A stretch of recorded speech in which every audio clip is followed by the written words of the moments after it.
السلام علیکم ورحمۃ اللہ وبرکاتہ. کیا حال ہے سب کا؟ الحمد للہ.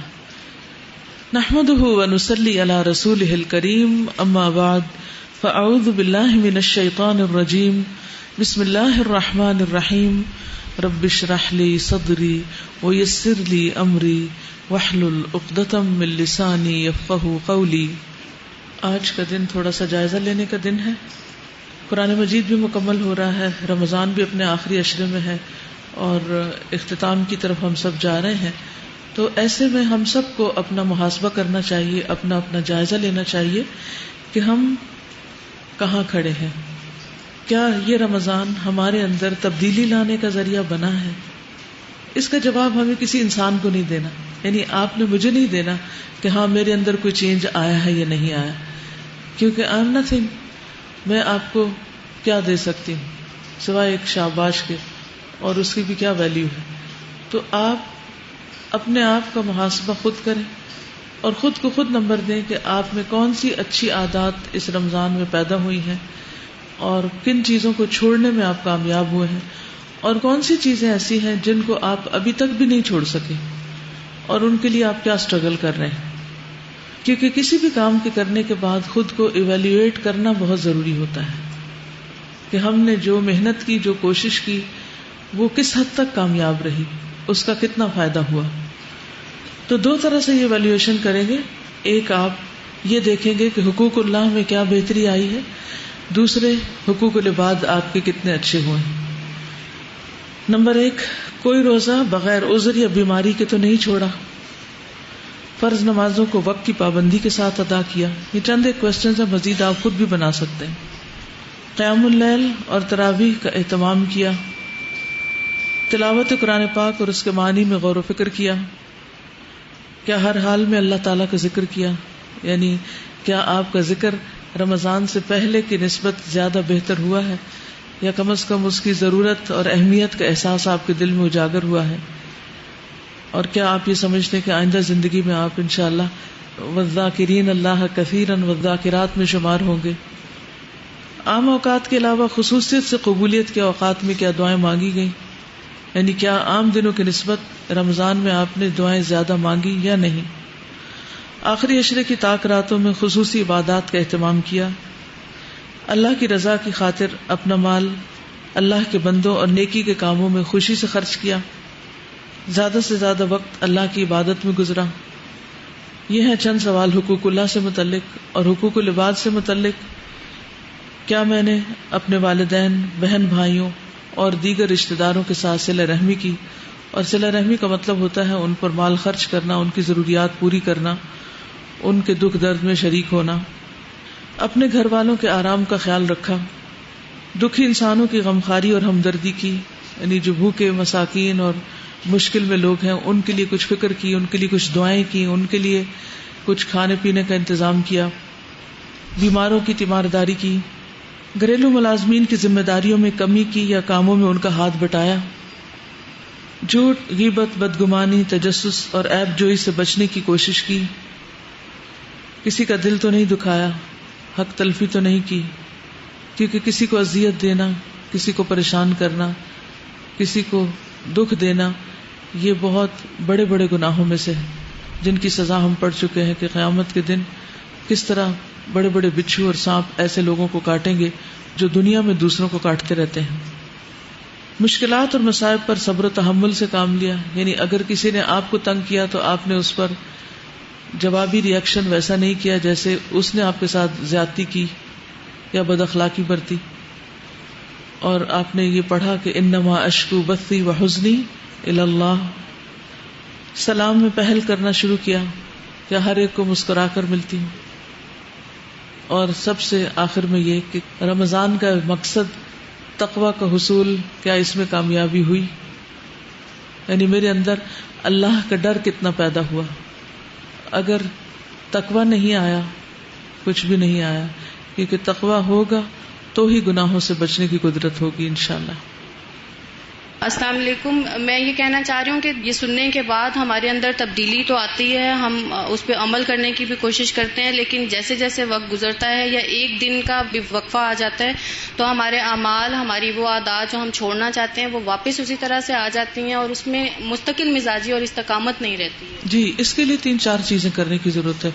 سب سے پہلے تو مستقل مزاجی کے لیے دعا کہ اللہ سبحانہ وتعالی ہمیں جما کے رکھے ہدایت کے راستے پر، دین میں ترقی کے راستے پر. دوسری بات یہ ہے کہ میک اے چیک لسٹ کہ آپ اپنے اندر کیا کیا لانا چاہتے ہیں. ایک تو یہ چیک لسٹ بنی ہوئی ہے شہر رمضان میں، اس کے علاوہ کوئی اور چیزیں جو آپ کی پرسنل ہو وہ آپ چیک لسٹ بنائیں اور ہر ہفتے ایک دن کم از کم رکھیں اسی طرح اپنا محاسبہ کرنے کا. تیسری چیز یہ ہے کہ علم کی مجلسوں سے جڑے رہیں.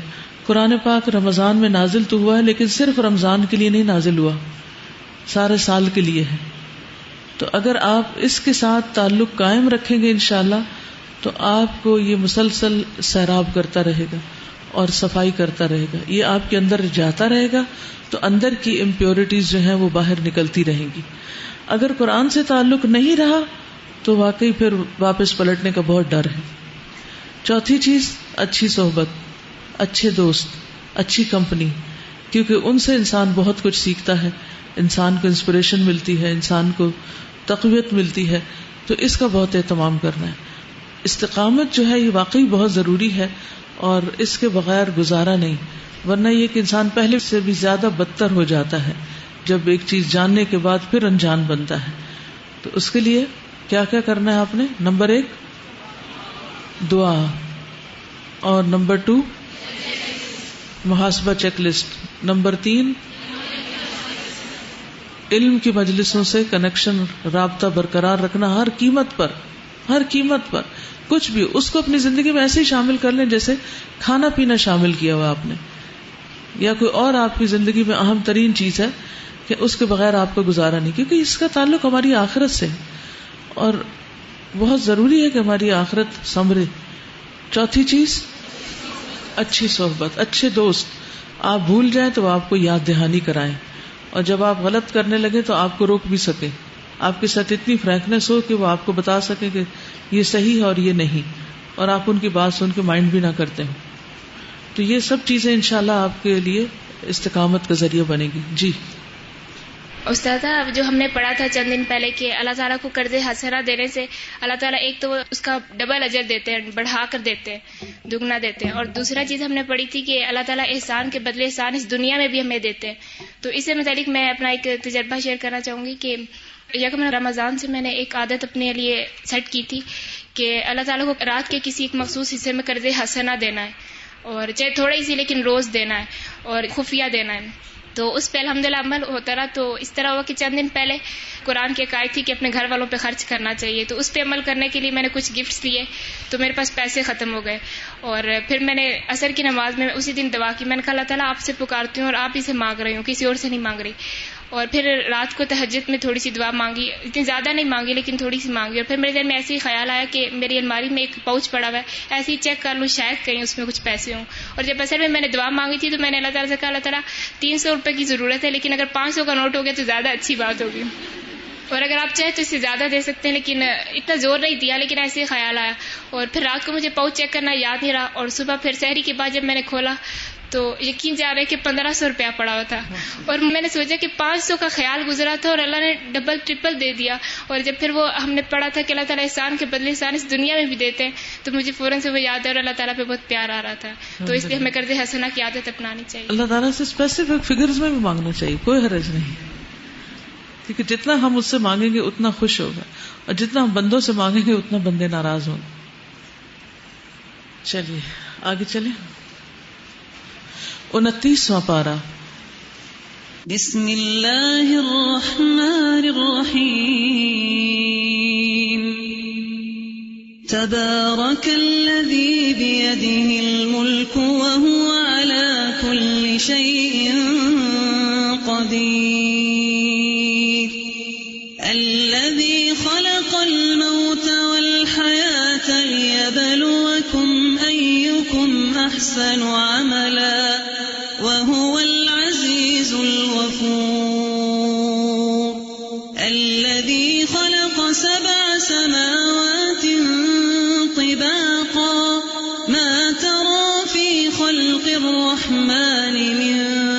تفاوت فارجع البصر هل ترى من فطور ثم ارجع البصر كرتين ينقلب إليك البصر خاسئا وهو حسير وَلَقَدْ زَيَّنَّا السَّمَاءَ الدُّنْيَا بِمَصَابِيحَ وَجَعَلْنَاهَا رُجُومًا لِلشَّيَاطِينِ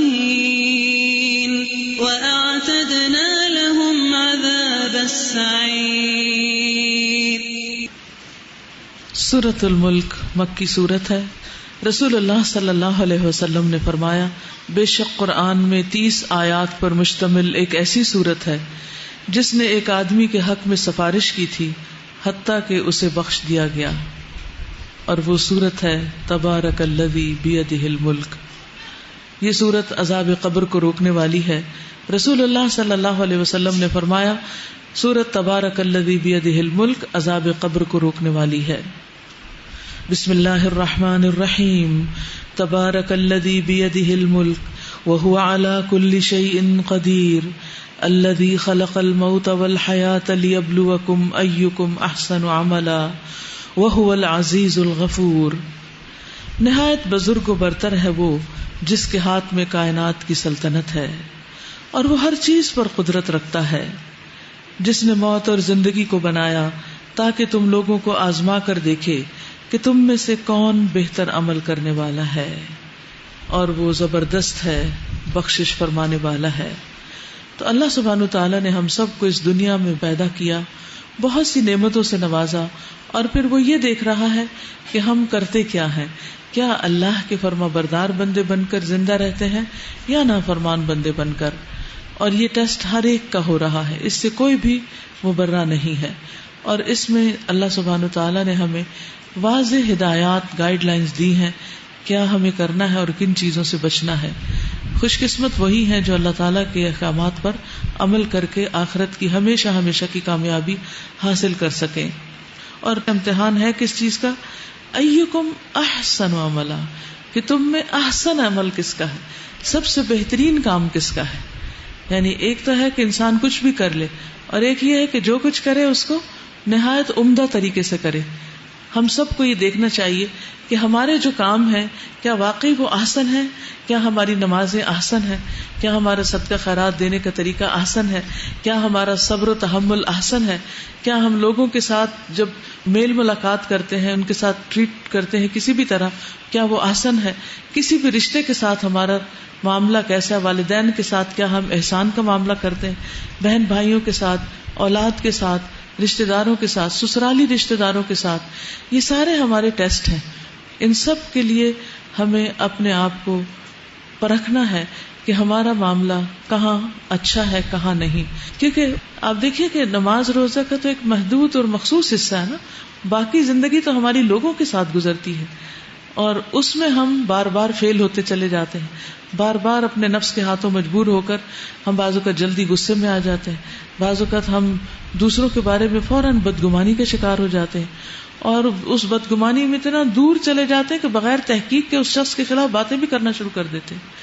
تو یہ سب چیزیں جو ہیں یہ ہم سے دیکھی جا رہی ہیں، چیک ہو رہی ہیں کہ ایکم احسن عملا، کیونکہ ہر وقت کوئی نہ کوئی عمل تو ہم کر ہی رہے ہوتے ہیں، لیکن وہ عمل کس خانے میں پڑتا ہے، انسان کی خیر کے یا شر کے، وہ کہاں کاؤنٹ ہوگا۔ اور پھر احسن عمل کے لیے ضروری ہے کہ سنت کے مطابق بھی ہو اور نیت بھی درست ہو، کیونکہ اگر نیت درست نہیں تو وہ عمل درست ہو نہیں سکتا، چاہے بظاہر دیکھنے میں کتنا بڑا کوئی چیریٹی کا کام ہو یا خدمت خلق کا کوئی حسین نعرہ ہو، اس کا کچھ فائدہ نہیں جب تک کہ صرف اور صرف اللہ کی رضا مقصود نہ ہو۔ اور وہ زبردست بھی ہے اور بہت بخشش فرمانے والا بھی، یعنی اللہ سبحانہ وتعالی اپنے بندوں پر پوری قدرت رکھتا ہے کہ اگر وہ احسن نہ کرے تو انہیں دنیا میں ہی پکڑ لے، لیکن پھر وہ انہیں مہلت دیتا چلا جا رہا ہے۔ اور بخشش فرمانے والا یعنی بندوں کی کوتاہیوں کے باوجود ان کو معاف کرتا چلا جاتا ہے۔ الذی خلق 7 سماوات طباقا ما تری فی خلق الرحمن من تفاوت، جس نے تہ برتہ 7 آسمان بنائے، تم رحمان کی تخلیق میں کسی قسم کی بے ربطی نہ پاؤ گے. یعنی اللہ سبحانہ وتعالیٰ کا ہر کام احسن ہے، خوبصورت ہے، وہ بندوں سے بھی خوبصورتی کا تقاضا کرتا ہے. پھر پلٹ کر دیکھو کہیں تمہیں کوئی خلل نظر آتا ہے، بار بار نگاہ دوڑاؤ، تمہاری نگاہ تھک کر نامراد پلٹ آئے گی. تم رحمان کی تخلیق میں کسی قسم کا کوئی بھی ایسا عمل نہیں دیکھو گے کہ جو احسن سے کم ہو. یعنی ہر چیز کے اندر حسن پایا جاتا ہے. حدیث میں آتا ہے ان اللہ کتب الاحسان فی کل شیء، اللہ تعالیٰ نے احسان کو ہر چیز میں لکھ دیا ہے. اور پھر اس خوبصورت کارخانہ قدرت میں خصوصی طور پر جس چیز کو حسن بخشا گیا ہے وہ آسمان ہے اور آسمان کے ستارے. کہ اگر دیکھنا ہو کہ اللہ تعالیٰ نے کیسا حسن پیدا کیا ہے اور اس کے کام کتنے خوبصورت ہیں تو آسمان کو دیکھو. ہم نے تمہارے قریب کے آسمان کو عظیم الشان چراغوں سے آراستہ کیا ہے اور انہیں شیاطین کو مار بھگانے کا ذریعہ بنایا ہے، یعنی شہاب ثاقب کے ذریعے. ان شیطانوں کے لیے بھڑکتی ہوئی آگ ہم نے مہیا کر رکھی ہے، یعنی جو سرکش ہیں. جن لوگوں نے اپنے رب سے کفر کیا ہے ان کے لیے جہنم کا عذاب ہے اور وہ بہت ہی برا ٹھکانہ ہے. جب وہ اس میں پھینکے جائیں گے تو اس کے دھاڑنے کی ہولناک آواز سنیں گے. سمعوا لہا شہیقا، شہیق کے بارے میں آتا ہے، عبداللہ ابن عمر فرماتے ہیں کہ جہنم میں چنگھاڑنے کی آوازیں اور چیخنے چلانے کی آوازیں ہوں گی اور ان کی آوازیں گدھے کی آوازوں سے مشابہ ہوں گی. یعنی جہنم والے جب چیخ رہے ہوں گے تو اس طرح جیسے گدھے بولتے ہیں، اور شروع کی آواز شہیق ہوتی ہے اور آخر کی آواز زفیر ہوتی ہے.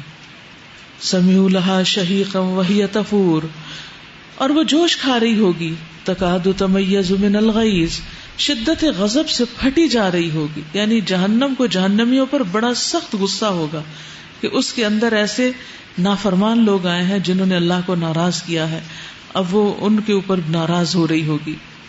ہر بار جب کوئی گروہ اس میں ڈالا جائے گا اس کے کارندے ان لوگوں سے پوچھیں گے کیا تمہارے پاس کوئی خبردار کرنے والا نہیں آیا تھا؟ وہ جواب دیں گے ہاں، خبردار کرنے والا تو ہمارے پاس آیا تھا مگر ہم نے اسے جھٹلا دیا اور ہم نے کہا اللہ نے کچھ بھی نازل نہیں کیا، تم بڑی گمراہی میں پڑے ہوئے ہو.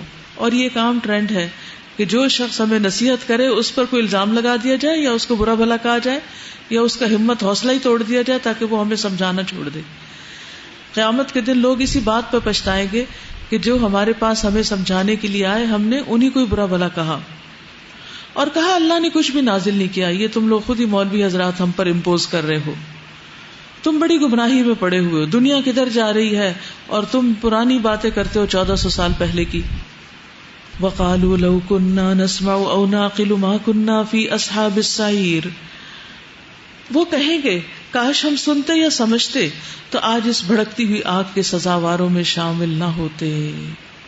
کاش سنتے اور سمجھتے تو آگ کے سزاواروں میں شامل نہ ہوتے. تو اس سے یہ پتہ چلتا ہے کہ انسان کو حق بات جاننے کے لیے سنتے رہنا چاہیے، یعنی سننے سے انکار نہیں کرنا چاہیے. اس طرح وہ اپنے قصور کا خود اعتراف کر لیں گے. لعنت ہے ان دوزخیوں پر، یعنی قیامت کے دن وہ خود مان جائیں گے کہ ان کی کیا کیا غلطیاں تھیں، اور ان میں سب سے بڑی غلطی تو خود قرآن کو نہ سننا، نہ سیکھنا، نہ سمجھنا، اللہ کی طرف سے آئی ہوئی نصیحت پر کان نہ دھرنا. آپ میں سے بہت سے لوگ ایسے بھی ہوں گے جنہوں نے پہلے سے قرآن مکمل پڑھ رکھا ہے، ترجمے سے، تفسیر سے. کچھ ایسے ہیں جو بالکل اختتام کو پہنچے ہوئے ہیں. ہم میں سے ہر ایک کا لیول مختلف ہے. خود اللہ کی دی ہوئی توفیق سے مجھے کئی بار پڑھانے تک کا اتفاق ہوا ہے، لیکن اس دفعہ جو پڑھایا ہے یقینی طور پر دل پر اثر پڑا ہے. کیوں؟ اس لیے کہ میں اپنے آپ کو کیسے جائزہ لیتی ہوں کہ اگر میں یہ قرآن پڑھاتی اور نہیں پڑھاتی تو کیا میری کیفیت ایک جیسی ہوتی؟ ہرگز ایک جیسی نہیں ہوتی. بہت سے میل اترے ہیں، بہت سی چیزیں جو یاداشت کے پچھلے خانوں میں چلی گئی تھی پھر واپس سامنے آئی ہیں. اور یہی حال ہم میں سے ہر ایک کا ہے کہ انسان پڑھتا ہے، سمجھتا ہے، اور وہ سمجھتا ہے مجھے بالکل سمجھ آ گیا، کچھ دن کے بعد وہ پھر بھول چکا ہوتا ہے. تو اس لیے بار بار سنتے رہنا، سمجھتے رہنا، سیکھتے رہنا، دہراتے رہنا یہ بہت ضروری ہے. ان الذین یخشون ربهم بالغیب لهم مغفرۃ واجر کبیر. جو لوگ بے دیکھے اپنے رب سے ڈرتے ہیں یقیناً ان کے لیے مغفرت اور بڑا اجر ہے. بن دیکھے اللہ تعالیٰ کو ہم میں سے کسی نے بھی نہیں دیکھا، لیکن اس کے باوجود ہمیں اللہ سے ڈر لگتا ہے. کتنا لگتا ہے کہ واقعی وہ ڈر ہمیں برے کام چھوڑنے پر مجبور کر دیتا ہے یا نہیں. تو اللہ کی خشیت جو ہے یہ ہم سب کے لیے بہت ضروری ہے. عبداللہ بن مسعود سے روایت ہے کہ ایک شخص تھا جس نے توحید کے علاوہ کوئی نیک عمل نہیں کیا ہوا تھا، یعنی کوئی بہت بڑے بڑے کام نہیں کیے ہوئے تھے، لیکن اس کے اندر خالص توحید تھی.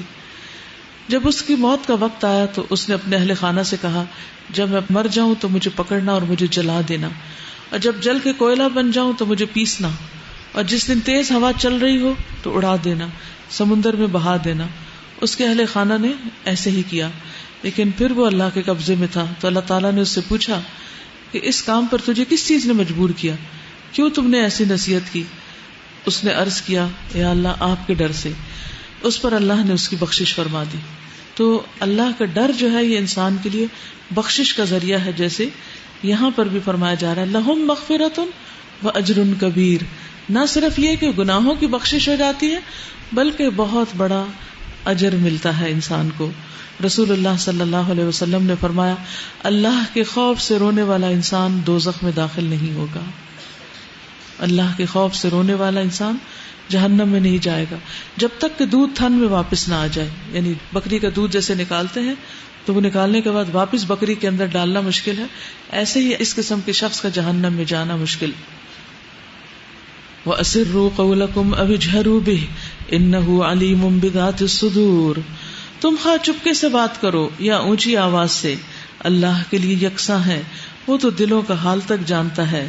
کیا وہی نہ جانے گا جس نے پیدا کیا، حالانکہ وہ باریک بین اور لطیف ہے، بہت خبر رکھنے والا ہے.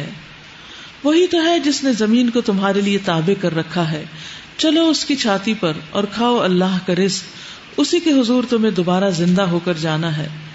أَأَمِنْتُمْ مَنْ فِي السَّمَاءِ أَنْ يَخْسِفَ بِكُمُ الْأَرْضَ فَإِذَا هِيَ تَمُورُ. کیا تم اس سے بے خوف ہو کہ وہ جو آسمان میں ہے تمہیں زمین میں دھسا دے اور یکا یک یہ زمین جھکولے کھانے لگے؟ یعنی تمہیں اللہ سے ڈر نہیں لگتا؟ تو ہم میں سے ہر انسان کو اللہ سے ڈرتے رہنا چاہیے. اسی لیے صبح شام حفاظت کی، عافیت کی دعائیں پڑھتے رہنا چاہیے. مثلا ابن عمر کہتے ہیں کہ رسول اللہ صلی اللہ علیہ وسلم صبح اور شام ان دعاؤں میں سے کسی دعا کو ترک نہیں کرتے تھے، اور وہ دعا عافیت کی دعا تھی. اللہم انی اسألک العافیۃ فی الدنیا والآخرہ، اللہم انی اسألک العفو والعافیۃ فی دینی و دنیای و اہلی و مالی، اللہم استر عوراتی و آمن روعاتی، اللہم احفظنی من بین یدی و من خلفی و عن یمینی و عن شمالی و من فوقی و اعوذ بعظمتک ان اغتال من تحتی. یہاں پر زمین کے نیچے دھسنے سے بھی پناہ مانگی گئی اس دعا میں. تو اس دعا کو کبھی بھی پڑھنا نہ بھولیں، کیونکہ نبی صلی اللہ علیہ وسلم اس کو ہمیشہ پڑھا کرتے تھے. کیا تم اس سے بے خوف ہو کہ وہ جو آسمان میں ہے تم پر پتھراؤ کرنے والی ہوا بھیج دے، یعنی پتھروں کی بارش برسنے لگے؟ تو کیا چیز سلامت بچے؟ کون سی گاڑی پہ بچ جائے اور اس کے شیشے نہ ٹوٹے؟ پھر تمہیں معلوم ہو جائے گا کہ میری تنبیہ کیسی ہوتی ہے. یعنی باتوں سے نہیں مانتے تو پھر شاید پتھروں سے ہی مانو. ان سے پہلے گزرے ہوئے لوگ جھٹلا چکے ہیں. پھر دیکھ لو کہ میری گرفت کیسی سخت تھی. کیا یہ لوگ اپنے اوپر اڑنے والے پرندوں کو پر پھیلائے اور سکیڑتے نہیں دیکھتے؟ یعنی اللہ کی قدرت کی نشانیوں پہ غور و فکر کرو. رحمان کے سوا کوئی نہیں جو انہیں تھامے ہوئے ہو، وہی ان کو اڑنا سکھاتا ہے اور اتنی بلندی پر روکے ہوئے ہے. وہی ہر چیز کا نگہبان ہے. بتاؤ آخر وہ کون سا لشکر تمہارے پاس ہے جو رحمان کے مقابلے میں تمہاری مدد کر سکتا ہے؟ حقیقت یہ ہے کہ یہ منکرین دھوکے میں پڑے ہوئے ہیں. یا پھر بتاؤ کون ہے جو تمہیں رزق دے سکتا ہے اگر رحمان اپنا رزق روک لے؟ یعنی اگر اللہ تعالیٰ رزق نہ برسائے تو پھر تم کہاں سے رزق لے سکتے ہو؟ ایک تو بارشوں کو روکنے کی صورت میں رزق رکتا ہے، اور بعض اوقات بارشوں کے زیادہ آ جانے کی صورت میں بھی. ابو ہریرہ سے روایت ہے کہ رسول اللہ صلی اللہ علیہ وسلم نے فرمایا قحط یہ نہیں کہ بارش نہ برسائی جائے، بلکہ قحط سالی یہ ہے کہ بارش برسے، خوب برسے، لیکن کوئی چیز نہ نکلے زمین سے، کیونکہ وہ بارش رزق لے کر نہیں آئی. بارش سے بھی رزق جب آتا ہے جب اللہ چاہتا ہے. یہ لوگ دراصل سرکشی اور حق سے گریز پر اڑے ہوئے ہیں، انا کا شکار ہیں، اس لیے مان کے نہیں دیتے. بھلا بتاؤ، سوچو، جو شخص منہ اندھائے چل رہا ہو، یعنی سر کے بل چل رہا ہو، زیادہ صحیح راہ پانے والا ہے یا وہ جو سر اٹھائے سیدھا ایک ہموار راستے پہ چل رہا ہو؟ کس کو راستہ زیادہ نظر آئے گا اور کون صحیح راستے پر جائے گا؟ ان سے کہو اللہ ہی ہے جس نے تمہیں پیدا کیا، تم کو سننے اور دیکھنے کی طاقتیں دی اور سوچنے سمجھنے والے دل دیے، مگر تم لوگ کم ہی شکر ادا کرتے ہو. یعنی سوچنے سمجھنے کی ان صلاحیتوں سے فائدہ نہیں اٹھاتے، اس کے برعکس کیا کرتے ہو؟ جانوروں کی طرح سر اٹھائے چلتے چلے جا رہے ہو بغیر سوچے سمجھے. تو انسان کو یہ روش زیبا نہیں دیتی. قل هو الذی ذرأکم فی الارض والیہ تحشرون، ان سے کہو اللہ ہی ہے وہ جس نے تمہیں زمین میں پھیلایا اور اسی کی طرف تم سمیٹے جاؤ گے. یعنی جس نے پیدا کیا وہ واپس بھی لے جائے گا ایک دن، جو لایا ہے وہ ایک دن واپس لے جائے گا. یہ کہتے ہیں اگر تم سچے ہو تو بتاؤ یہ وعدہ کب پورا ہوگا؟ کہو اس کا علم تو اللہ کے پاس ہے، میں تو بس صاف صاف خبردار کر دینے والا ہوں. پھر جب یہ اس چیز کو دیکھ لیں گے تو ان سب لوگوں کے چہرے بگڑ جائیں گے جنہوں نے انکار کیا ہے، اور اس وقت ان سے کہا جائے گا کہ یہی ہے وہ چیز جس کے لیے تم تقاضے کر رہے تھے. ان سے کہو کبھی تم نے یہ بھی سوچا کہ اللہ خواہ مجھے اور میرے ساتھیوں کو ہلاک کر دے یا ہم پر رحم کرے، کافروں کو دردناک عذاب سے کون بچا لے گا؟ ان سے کہو وہ بڑا رحیم ہے، اسی پر ہم ایمان لائے اور اسی پر ہمارا بھروسہ ہے. ان قریب تمہیں معلوم ہو جائے گا کہ سری گمراہی میں پڑا ہوا کون ہے. ان سے کہو کیا کبھی تم نے سوچا اگر تمہارے کنویں کا پانی زمین میں اتر جائے تو اس پانی کی بہتی ہوئی سوتیں تمہیں نکال کر کون لا دے گا؟ اور ہم ہر سال گرمیوں میں اس چیز کا مشاہدہ کرتے ہیں، جب زمین سے پانی کی سطح بہت کم ہو جاتی ہے تو کس طرح لوگ پانی کے لیے ترستے ہیں، اور ایک ایک گھڑا یا ایک ایک ٹرک جو ہے وہ